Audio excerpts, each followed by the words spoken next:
Well, I don't want to be too dramatic and say that everything that could go wrong this morning went wrong.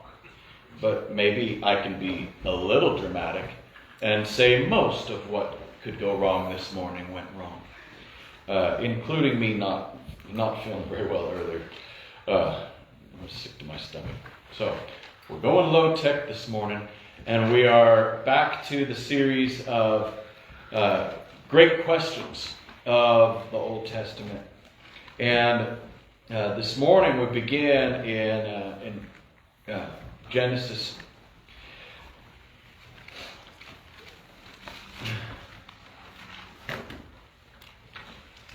In Genesis chapter 25, with a question that Esau asks.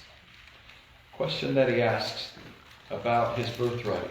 And so we read in chapter 25, beginning in verse 29.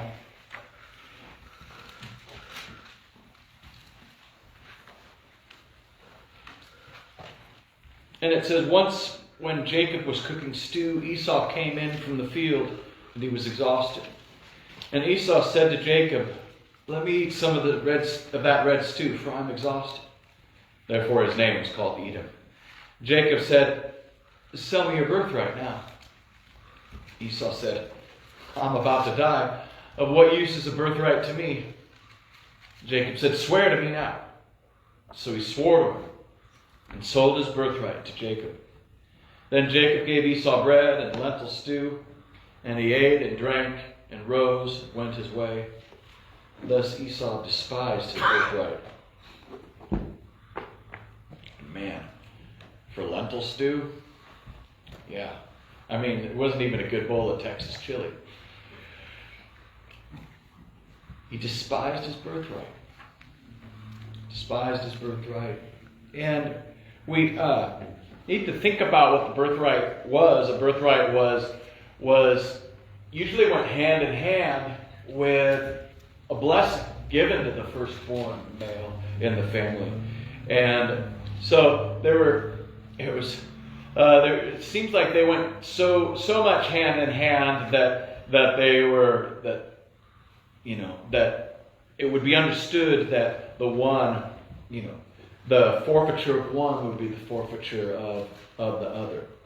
What in the patriarchal law was an unwritten situation, an unwritten thing that they were, that an unwritten practice, an unwritten tradition.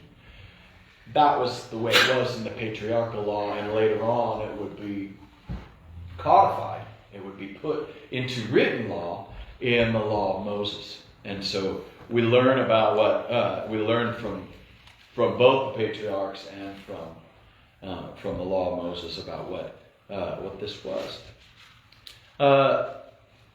We need to understand more of it. Turn up to 27. Genesis 27, and we'll read verses 30 through 40. Genesis 27, verses 30 through 40.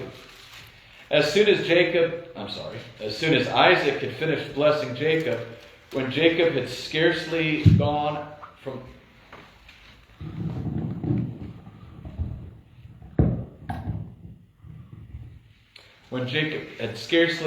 the presence of Isaac. This is after Jacob is deceived, right? He deceived his father into receiving this blessing, and his mom helped him do it. Esau, his brother, came in from his hunting. He also prepared delicious food and brought it to his father. And he said to his father, "Let my father arise and eat of his son's game, that he may bless me." His father Isaac said to him, "Who are you?" He answered, "I'm your son, your firstborn, Esau." Then Isaac trembled very violently and said, "Who was it then that hunted game and brought it to me? And I ate it all before you came, and I have blessed him. Yes, and he shall be blessed." As soon as Esau heard the words of his father, he cried out with an exceedingly great and bitter cry and said to his father, "Bless me, even me also, my father." But he said, Your brother came deceitfully, and he has taken away your blessing." Esau said, "Is he not rightly named Jacob? He has cheated me these 2 times. He took away my birthright, and behold, now he has taken away my blessing." Then he said, "Have you not reserved a blessing for me?" Isaac answered and said to Esau, "Behold, I have made him lord over you, and all his brothers I have given to him for servants, and with grain and wine I have sustained him. What then can I do for you, my son?" Esau said to his father, "Have you but one blessing, my father? Bless me, even me also, O my father." And Esau lifted up his voice and wept. Then Isaac his father answered and said to him, "Behold, away from the fatness of the earth shall your dwelling be, and away from the dew of heaven on high. By your sword you shall live, and you shall serve your brother. But when you grow restless, you shall break his yoke from your neck." And it goes on. This is, that explains more about this. Deuteronomy 21 is where we find it in the law of Moses. Deuteronomy 21:15 through 17. And if you remember Hebrews 12:15 through 17, Hebrews 12:15 through 17 is talking about Esau forfeiting his birthright. And then Deuteronomy 21:15 through 17 is talking about the birthright. So it might help you remember it. Deuteronomy 21:15 through 17. If a man has 2 wives, the one loved and the other unloved, and both the loved and the unloved have borne him children, and if the firstborn son belongs to the unloved, then on the day when he assigns his possessions as an inheritance to his sons, he may not treat the son of the loved as the firstborn in preference to the son of the unloved, who is the firstborn, but he shall acknowledge the firstborn, the son of the unloved, by giving him a double portion of all that he has, for he is the firstfruits of his strength. The right of the firstborn is his. So, kind of a special situation, but it helps describe what the birthright, what the birthright was. Double portion. What we're seeing with this question, though, what we're seeing behind Esau's question, of what use is the birthright to me, if I'm going to shrivel up and blow away, of what use is the birthright to me? Behind that question is a house divided. It's a house of villainy, of cheating, of partiality. If you turn to chapter 25, back in Genesis 25, 27 through 8, we see a foundation of the troubles in this house was laid by the parents. Was laid by the parents with their partiality. And we know that in situations like that, when the parents are troubled, the development of the children is damaged. The development of the character of the children is hurt by that. And so, no surprise with the division between the parents, the division between the children follows. And we've got this partiality in chapter 25, verses 27 and 28. Genesis 25, 27 through 28. When the boys grew up, Esau was a skillful hunter, a man of the field, while Jacob was a quiet man, dwelling in tents. Isaac loved Esau because he ate of his game, but Rebekah loved Jacob. So, again, I don't think that this implies that one parent loved one and hated the other, but there was an obvious situation of partiality between them. Favoritism. And it's, I would say, the backbone of the problems here. Esau is a victim. Two things are true at the same time. Esau has been victimized, and yet he is to blame ultimately for what happens to him. We commiserate with him, I hope. And I was thinking about this recently. I saw a video. The 3 meals a day thing that we grew up with was not a thing. was not always a thing throughout human history. And so we have no idea how long he'd gone without a decent meal if he was out in the field. He might have been really, really, really hungry. I always kind of just like chuckled it off. But he might have been hungrier than I've ever been. And I'm with him because there's a lot of things that I can put up with, a lot of discomfort that I can put up with. And being hungry isn't one of them.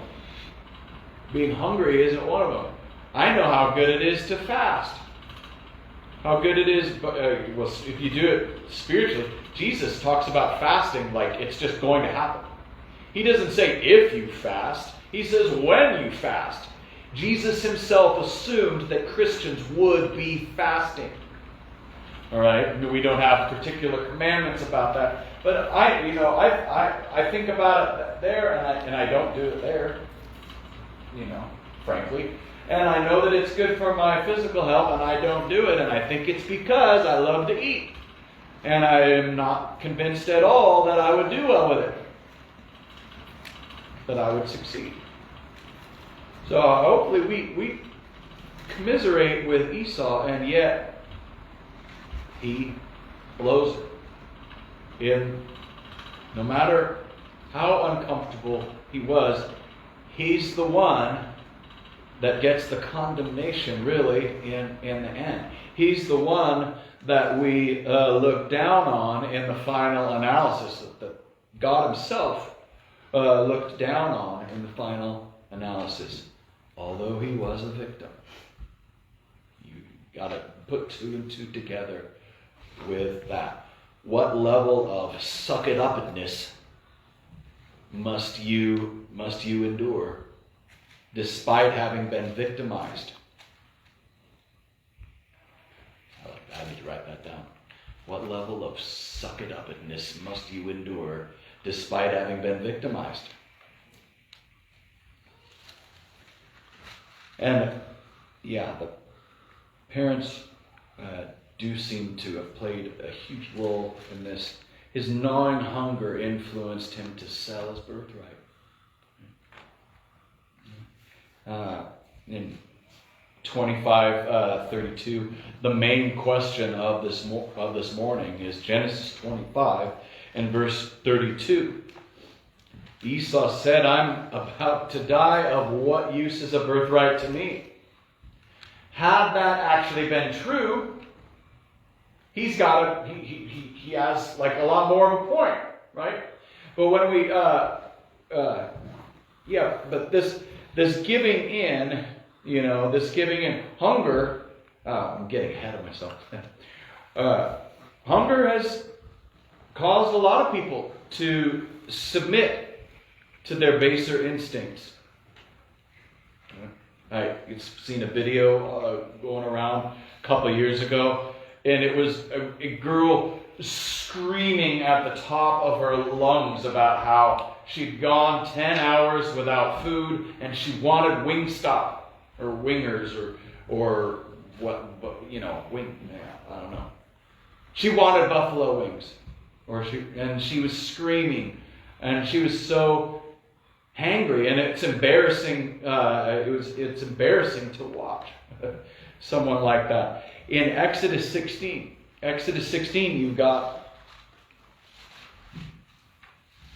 you've got people being unreasonable, irrational, thinking to go back to Egypt, thinking to go back to bondage.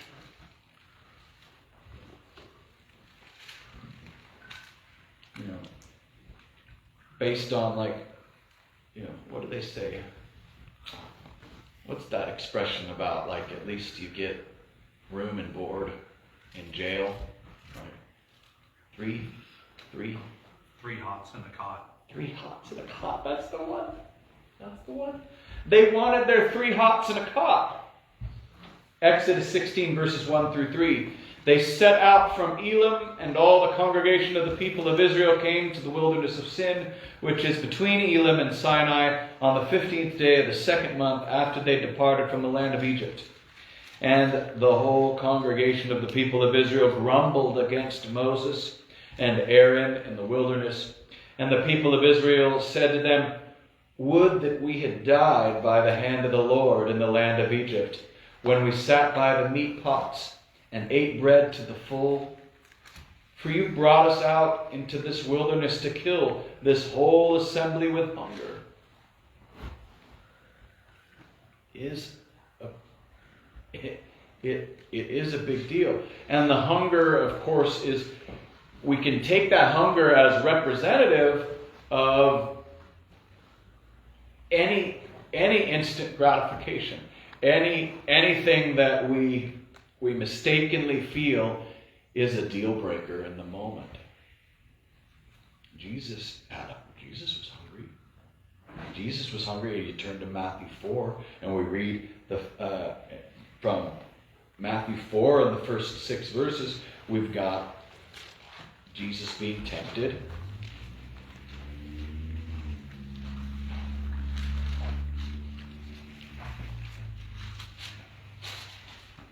Remember, if you're not tempted, it's not a temptation.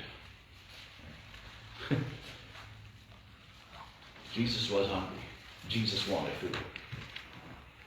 Matthew 4, 1 through 6. Then Jesus was led up by the Spirit into the wilderness to be tempted by the devil. And after fasting 40 days and 40 nights, he was hungry.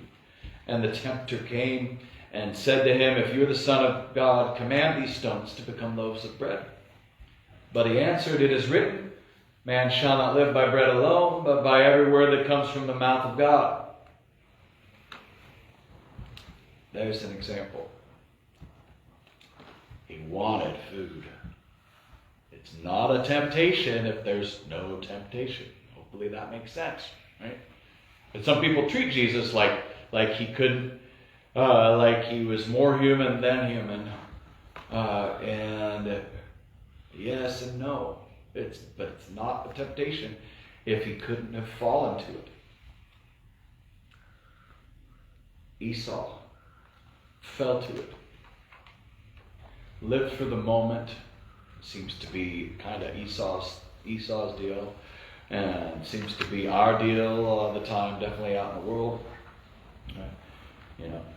Have and do what you wish now, regardless of what evils or hardships, consequences there are, stored up as a result.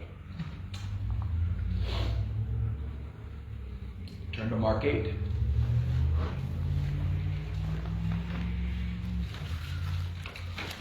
Turn to Mark 8 and we'll read verses 34 through 38. Mark 8, 34 through 38. And calling the crowd to him with his disciples, he said to them, "If anyone would come after me, let him deny himself and take up his cross and follow me. For whoever would save his life will lose it. But whoever loses his life for my sake and the gospel's will save it." Before we continue reading that, I think about Jesus, that death march. Right? You've heard it, but you've heard it before, I'm sure. But his whole life was a death march. That's what's interesting to me is that he was aware. He was aware of where his life was headed. So even though the cross on the back, on the bloodied, bare-boned back, even though that march was finite, was right there at the end of his life, and even though obviously he's referencing that everybody to whom he spoke those words would later on go, okay, all right. He really put his money where his mouth was with that. They knew, they were a Roman province. They knew the whole, like, hey, yeah, people get pinned to wooden beams and and hang there till they die. And sometimes they have to carry the instrument, to wherever the hole's been dug to plant the pole in. They knew that. They really knew it when Jesus died.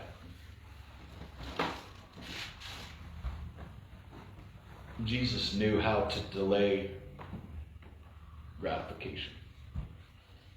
In Romans 8, you don't have to turn there, but in Romans 8, it talks about that we're siblings of Christ if we suffer with him. And in Romans 8, verse 18, it says that the sufferings, and it says, yeah, that's some suffering, that's some discomfort, but it doesn't compare to the glory to be revealed to us. It wasn't worth a bowl of whatever that was, a bowl of soup.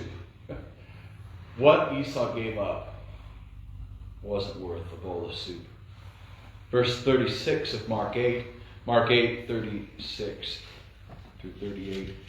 For what does it profit a man to gain the whole world and forfeit his soul? For what can a man give in return for his soul? For whoever is ashamed of me and of my words in this adulterous and sinful generation, of him the Son of Man will also be ashamed when he comes in the glory of his Father with the holy angels.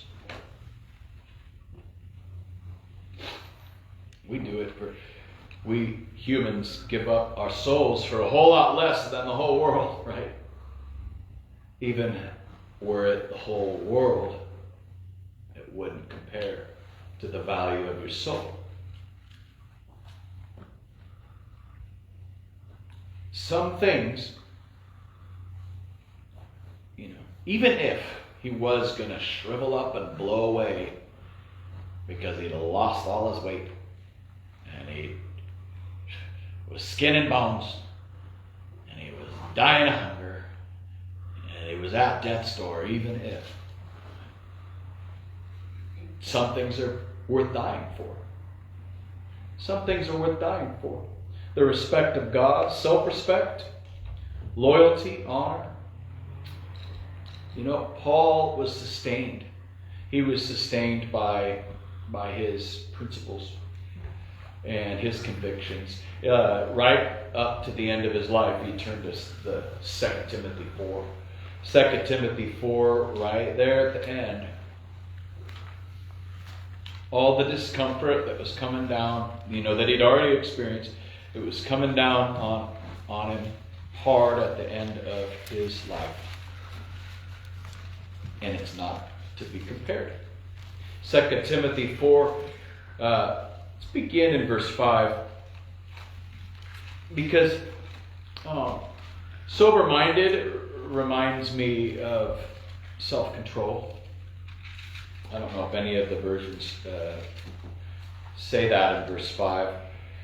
But it also talks about enduring suffering. And a ministry is a servitude. Anyway, 2 Timothy 4, 5 through 8. As for you, always be sober-minded, endure suffering, do the work of an evangelist, fulfill your ministry. For I am already being poured out as a drink offering, and the time of my departure has come. I've fought the good fight, I've finished the race, I've kept the faith.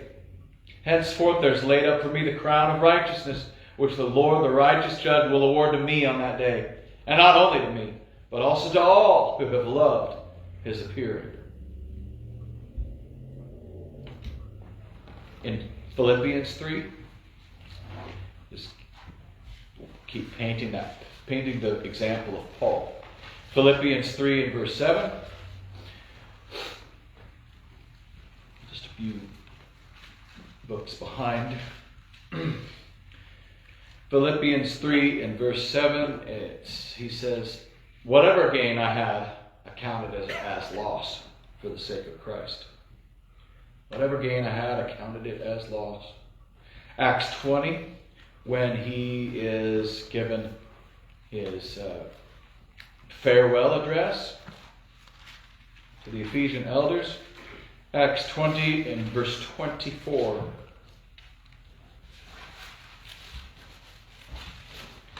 Acts 20 verse 24. He says, "But I do not account my life of any value, nor as precious to myself, if only I may finish the course and the ministry that I received from the Lord Jesus, to testify to the gospel of the grace of God."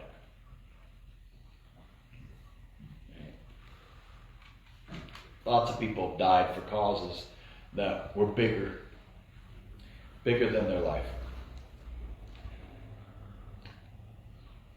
Hebrews 12:16, though, what does it say about Esau? Hebrews 12:16, we'll read that, and then just hold your finger there in Hebrews, because we'll come back to it. Hebrews 12:16. It says that no one is sexually immoral or unholy like Esau, who sold his birthright for a single meal.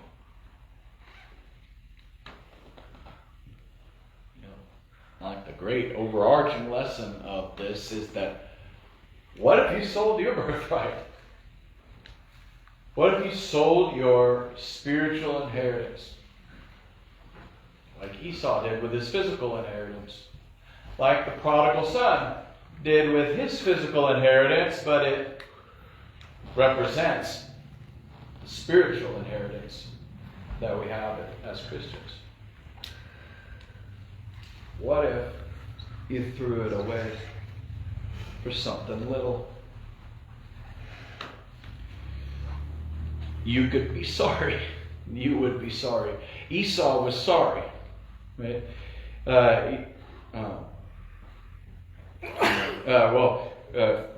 Hold your finger there in Hebrews 12 and turn to Matthew 26.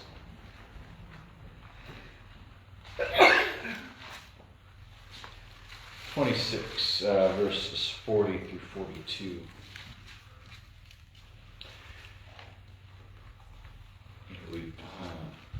Eddie was talking about Judas and the disciples, betraying Jesus in different ways. Matthew 26:40. "And he came to the disciples and found them sleeping, and he said to Peter, 'So could you not watch with me 1 hour? Watch and pray that you may not enter into temptation. The spirit indeed is willing, but the flesh is weak.' Again, for the second time, he went away and prayed, 'My Father, this cannot pass unless I drink it. Your will be done.'" Right? Subverting the wants and wishes of the moment to the bigger things.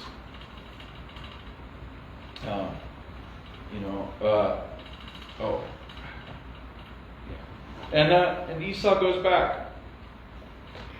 Still keep your finger in Hebrews 12, but back in Genesis 27.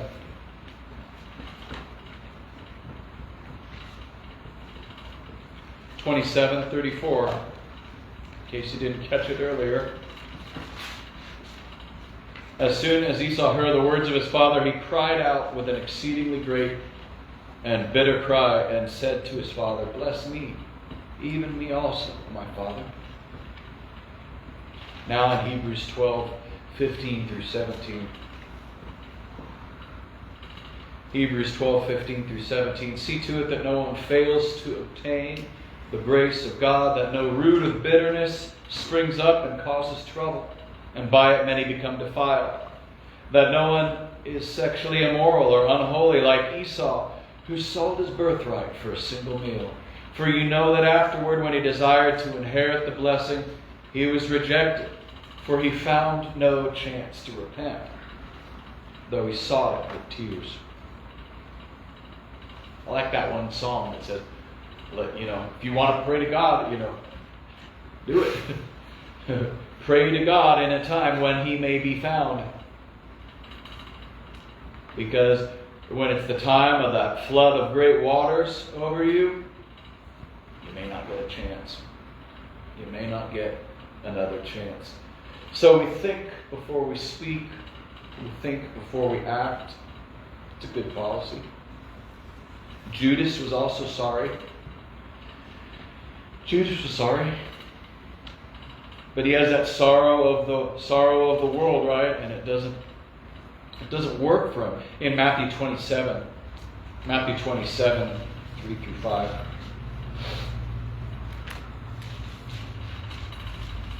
Matthew 27, 3 through 5. Then when Judas, his betrayer, saw that Jesus was condemned, he changed his mind and brought back the 30 pieces of silver to the chief priests and the elders, saying, I have sinned by betraying innocent blood. They said, what's that to us? See to it yourself. And throwing down the pieces of silver into the temple, he departed, and he went and hanged himself.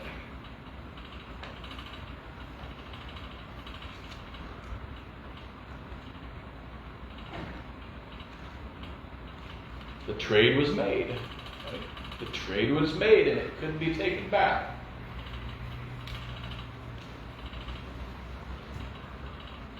What would it have been like to have been one of the priests, one of the people picking up the silver, picking up that silver, not really carrying that particularly much? One of the other lessons that we learn from this question and from what arises from it is that you can't have both. You can't have the pleasures of sin and the bowl of soup, metaphorically speaking. Hopefully you'll get your soup, don't you? Maybe some chili. But metaphorically speaking, you can't have it both ways. You cannot have heaven and the pleasures of sin. An exchange is made, right? Gaining the whole world, forfeiting your soul. You can have some little piece of what you think is heaven on earth with the sins and give up heaven. Cannot have everything. Again, the kingdom of heaven is like unto a merchantman seeking goodly pearls, who, when he had found one pearl of great price, went and sold all that he had and bought it. Matthew 13, 45 and 46. Matthew chapter 6, if you turn over there. Matthew 6 and 33. But seek first the kingdom of God and his righteousness, and all these things will be added to you. All the things. All those necessities that he's been talking about. Or Proverbs 23:23. Buy the truth and sell it not. Buy the truth and sell it not.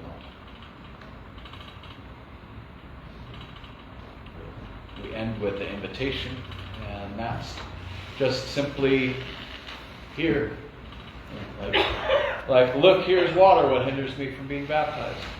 Well, look, here is an opportunity to ask for help if you need help, or respond to the gospel if you need to. Whatever it might be, welcome to it as we stand and take 344. Who at my door